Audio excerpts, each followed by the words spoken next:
waren die auch Rasenmäher-Mitarbeiter. Jetzt kommt Elektronik.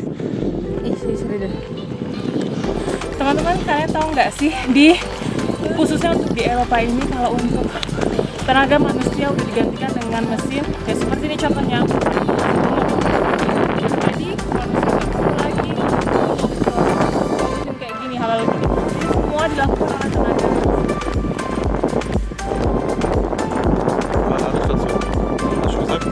Dan ini adalah tempat untuk isi charge lagi, nge-charge lagi baterainya. Ja, guck mal, was für eine Fläche das ist. Jadi kalau manusia yang kerja buat dapat ini, tapi karena mesin gak ada capeknya.